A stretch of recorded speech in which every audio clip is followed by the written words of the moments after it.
Hey, what's going on, YouTube? Midnitekrawlr back up in this piece with episode 6 of Brews and Views. Man, it's been a good long while, so I'm happy to try out some new craft beers. We got two this time, so this video will be focusing a bit more on the brews. We got a few views as well.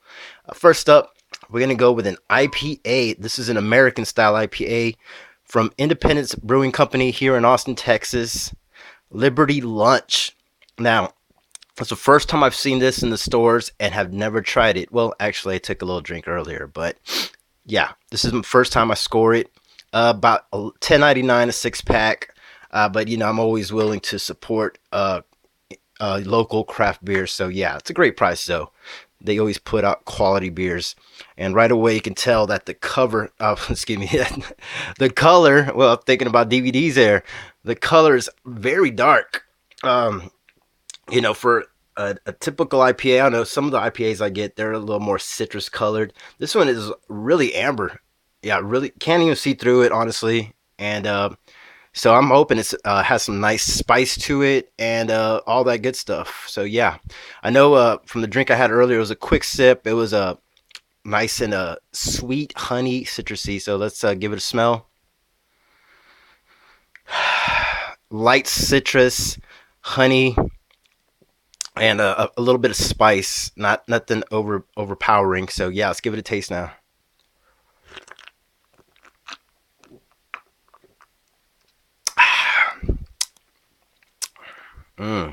That's good.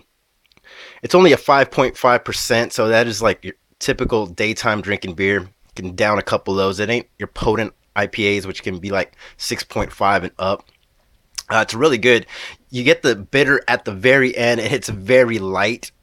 Right away, though, the sweetness, honey, just a dash of orange citrus. Nothing overpowering, though. Just a great fucking beer, man. I'm very impressed, man. I was thinking this would have been a little bit more bitter, but no, man. This is just a damn good daytime IPA, man. I really like it. I'm gonna give that one a 9 out of 10 or a 5 out of 5, man. I really enjoyed that one. I could see myself drinking this entire 6 pack today. All right, let's jump on to the next beer, which is Live Oak HefeWeizen. Now, the thing about this beer, it's a really popular beer, and it's received like a 97 rating on the beeradvocate.com. That's my go-to site for beers if I want to find out information. I forgot the percentage. I believe it's like a 5.2. So this is like another daytime good session beer. But yeah, for it to receive a 97 out of 100, it gives it like a world-class rating. I've only had it on draft here, and never seen it outside of draft, bars, pubs, theaters, Alamo Draft House. Yeah, so I was very stoked to see this in a little 6 pack box. It was going for $9.29. It was on sale. I thought it'd go for a bit more, so I picked one up. Sadly, the box it came in, it had some beer spilt on it, so I told the clerk to just go ahead and dump it for me. I didn't want any beer smell, in my backpack when I was traveling. But regardless, man, very happy to score this in a 6 pack. I've never seen it outside of draft. This might be the first time it's available to the public outside of draft. So yeah, right away you can see the color. It's a very light. It's a thick, creamy, golden color. Can't see through it as well.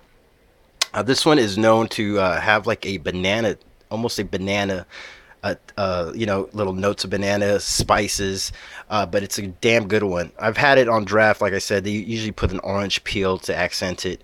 So yeah, let's give it a smell.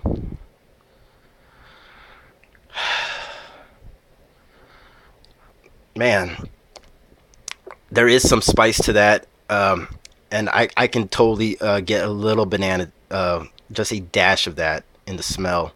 So let's give that a taste.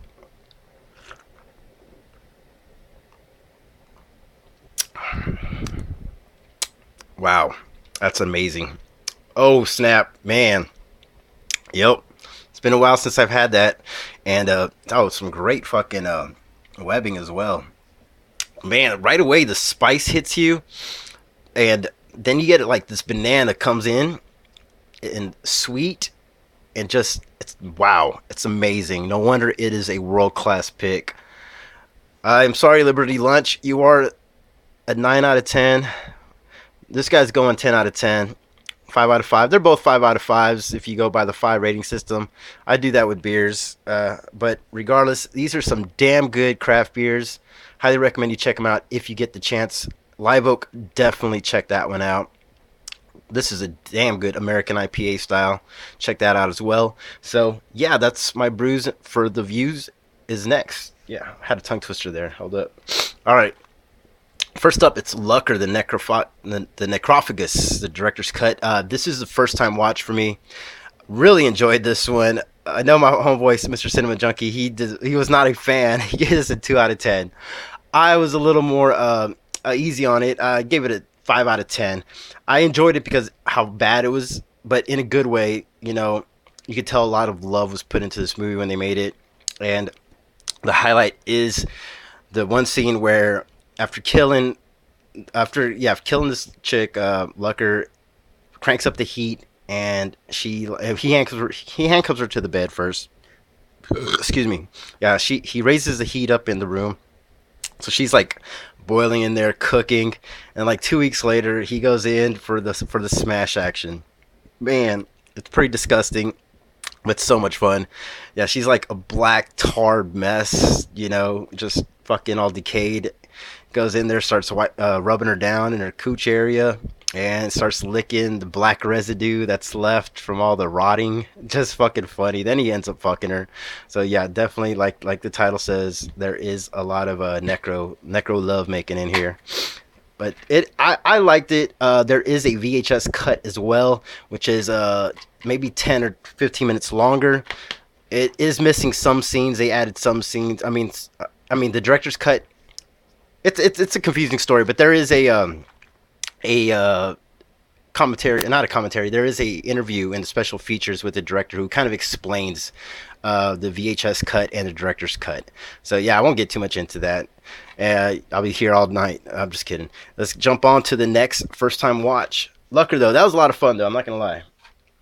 Bad Boy Bubby. Oh man, this one was a fucking blast. 9 out of 10 for me. First time watch. I loved it. Bubby, he's a weirdo. Oh man, so much fun, man. Just the story and the characters, the pacing, the shots, everything was so fucking fantastic. I loved it, man. It's a fucked up flick in all the good ways, and fucked up meaning it's just weird as fuck. It's not like disturbing or anything. Not for me. Well, if him fucking his mom is disturbing, then I guess so. But it's really a sweet story in my opinion overall. I mean, there is the scene where he's with these the special, the people that are special needs, and he like really relates with them, and there is some moments in there that are really kind of they get to you, in your heart. You know what I mean? I liked it a lot. Bad Boy Bubby, really dug it. So much fun. All right, next up is another first time watch. This is Thanatomorphose. Yeah, butchered that, I'm sure. But this is basically like your independent style contracted flick. And I really enjoyed it. I thought it was an 8 out of 10. And I really liked it. It was your basic, like your chick starts, she just contracts something, man. And she just starts slowly falling apart. And you see what she goes through. And the special effects were amazing, man. I really liked it. They're not like gonna blow you away, but it's still good. And there's some sick moments, some great fucking gore in there as far as self decay. But yeah, if you love your indie shit, I highly recommend you check this out. This is pretty damn good as well. Some sick people in there too, man. I like this one dude who gets a blowjob, and even though he knows she's like falling apart, it's fucking hilarious. All right, so let's get on with the rest of the first time watches. This is a 4 set of Suburban Psycho. And this is a great set. Now I did have seen Drainiac before. That's included, and that's a fun flick. It's about like a ghost that haunts like the drainage system of this house. So like toilet bowls, bathtubs, and sinks. You know they are out to kill you. It's funny, man. I loved it. I think I think it's a film by Brett Piper, and Brett Piper, phenomenal independent director. This was like a 7 out of 10. So damn good. Next up is Skin Crawl. This was I'd seen this one before. Julian Wells is in it, which I fucking love. Debbie Rochon, fucking love. And a short cameo with Misty Monday. This one was damn good too. I'm sure, I think Brett Piper did the editing on this, but it's a different director. But it's a damn fun one. Debbie Rochon plays a good fucking role, and so does Julian Wells. Highly recommend you check that out. It's really good. I give that one a 7 out of 10 just because of the fucking the hot actresses in it. It's really good. Next up, Suburban Nightmare, which features Trent Haga. Fuck yeah, I love Trent Haga, man. And Debbie Rochon was, I think she wrote this movie. She was supposed to act in it, but she was hurt at the time, and she couldn't do it. So they had this other actress get in, fill her role.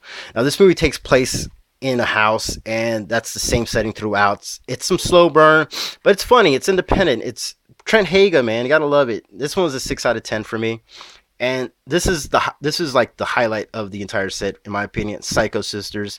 I give this one an 8 out of 10. Had some two actresses. Their names aren't coming to my mind right now. One of them did like Attack of the 50-Foot Woman, I believe. But yeah, man, this one was so much fun, man. The pacing was excellent. I loved it, man. So much fun. Great set, man. If you can find it on Amazon, which I'm sure you can, definitely pick it up. It's some independent fun. Definitely dug it. All right, and I revisited Zombie 4, aka After Death, recently. It's been a long time. I fucking love this movie, man. The soundtrack, the pacing, the gore, man. Fucking loved it. Claudio Fragasso, man. I gave this one an 8 out of 10. It's been a long time since I've seen it. And just like I said, I loved it, man. I loved it. Think I like it more with each view goes on. All right, and I also had to do Zombie 5 because that one's been a while. Killing Birds. This one was a 7 out of 10 for me. There is some good soundtrack in here. Not throughout, but it pops up every now and again. Plus, you get Robert Vaughn in there. Yeah, fucking hilarious, wearing some sunglasses and shit. Cheesy as fuck. This was a collaboration between Joe.